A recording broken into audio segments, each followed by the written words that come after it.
Hello everybody, my name is Elena. I'm a K through 5 behavior special education teacher in the state of Iowa, and this is my vlog.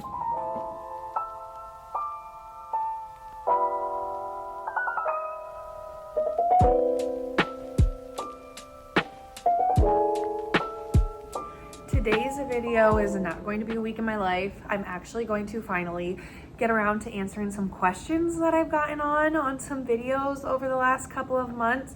There is one person in particular who is going to become a special education teacher and asked a lot of these questions, and so thank you for that. And yeah, your questions have driven a lot of what this video is. So hi, hello, if that was you, thank you for asking these questions, and I'm sorry it's taking me so long to finally answer them, but here we are. I'm finally answering some questions about being a special education teacher and what it looks like and my thoughts on all of it. So let's sit down, get cozy. I'm gonna try to be as to the point as I can. I also have to leave to get my daughter pretty quickly here, so I might not get to all of them in today, but it'll be with all in this video. It just might not be today in this outfit. It might, camera might get picked up at a later point. But anyways, first question that was asked, straight to the point.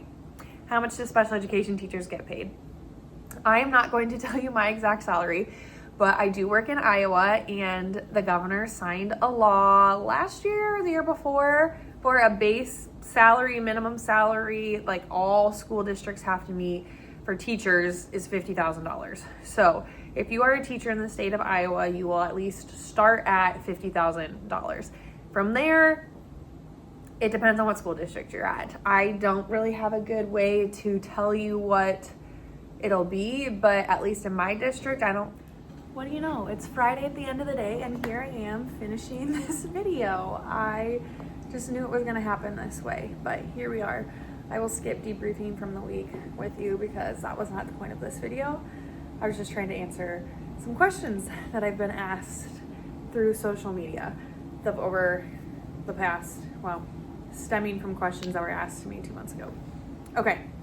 I think I was answering a question about how much we get paid. So in the state of Iowa, we have a base pay of $50,000 for everybody. Most districts have a step ladder that, like a pay scale. So your years of service go down.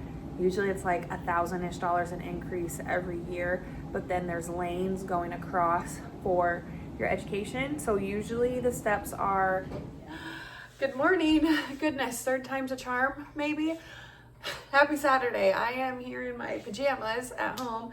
My daughter is sitting next to me playing, so hopefully I can get through this. I'm still trying to answer the first question though, but okay. Talking about moving lanes, I think. Usually the lanes move over that you have your bachelor's, then it's BA plus 15, BA plus 30, then master's, MA plus 15, MA plus 30.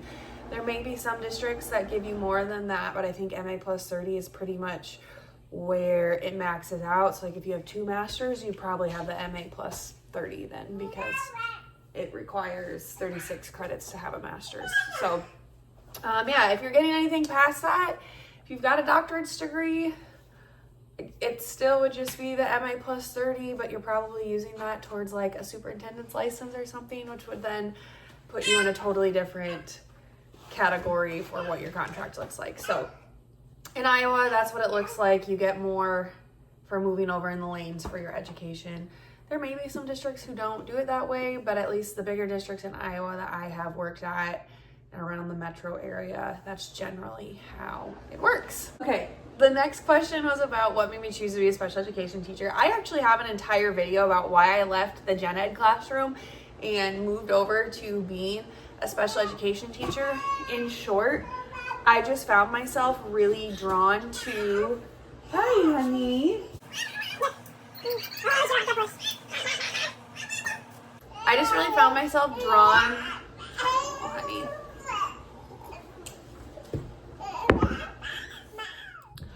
I found myself really drawn towards helping students who had more challenging needs and loved individualizing instruction for them and really working on that differentiation side of it. So that's initially what drew me into it. I if you don't know, I spent 6 years in the gen ed setting. I taught 5th grade for 5 years. I taught 3rd grade for 1 year. Then during COVID, I didn't know COVID was going to come around, but I had in January of 2020 enrolled myself in classes to start in the summer of 2020 to get my master's, and had chosen special education, getting my Strat 2 BDLD license. In Iowa, it means behavior disorders and learning disabilities.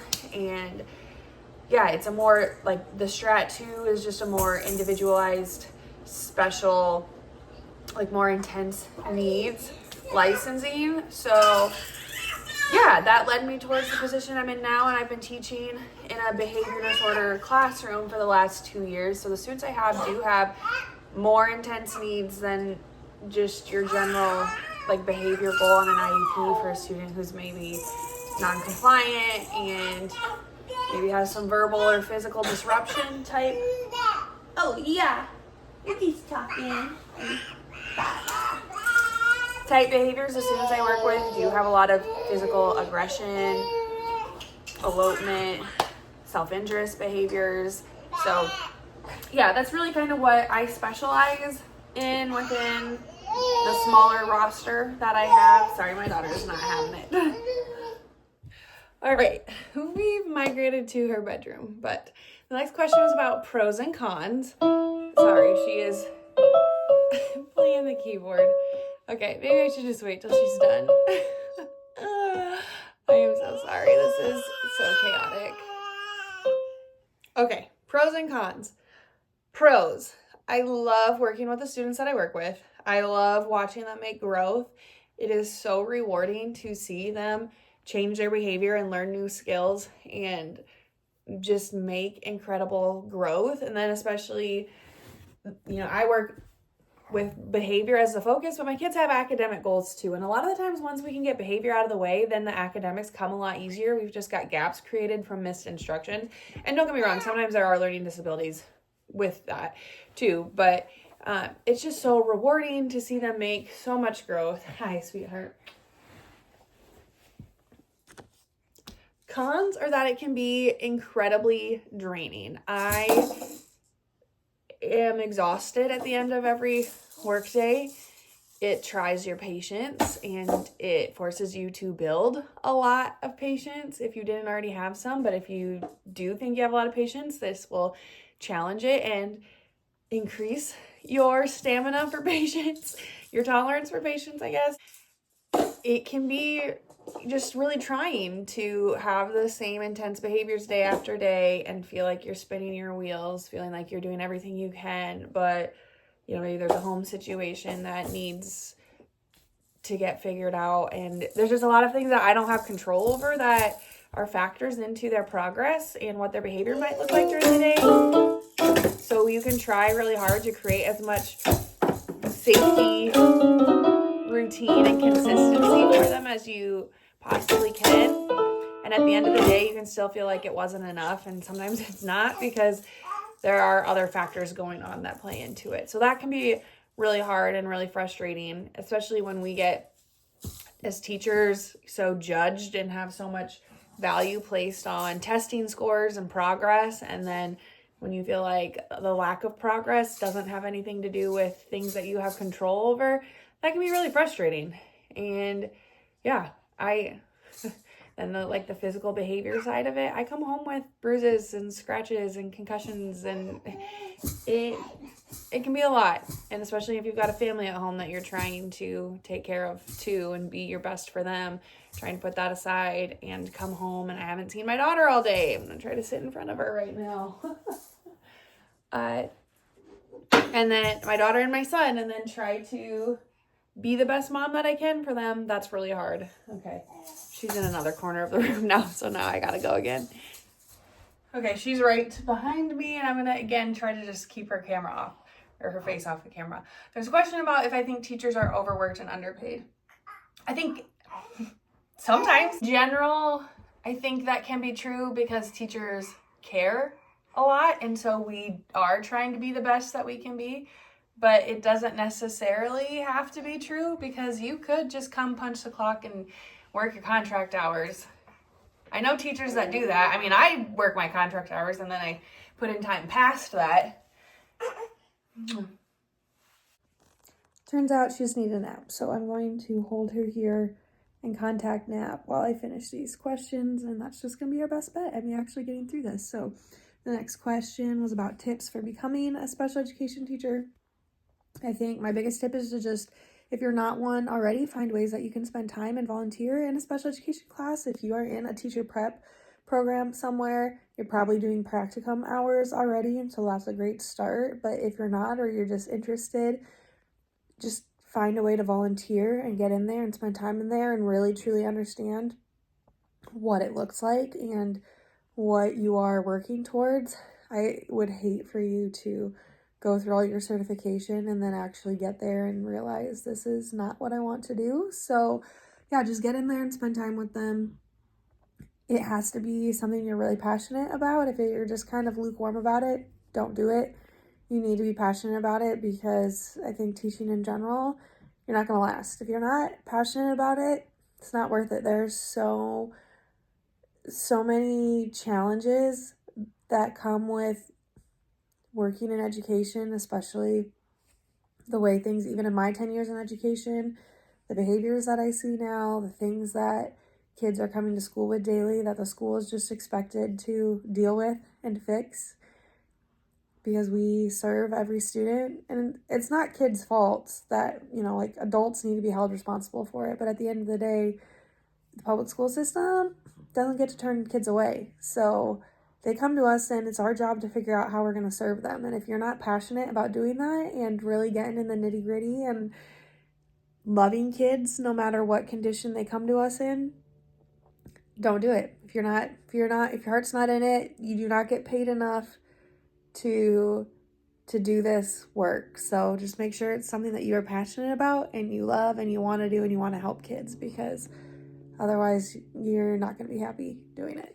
Next question, do I recommend working in special ed? I think that ties into my last question about just like, make sure you have the heart for it. If you don't, you're not going to be happy in it. And so I think I kind of already answered that.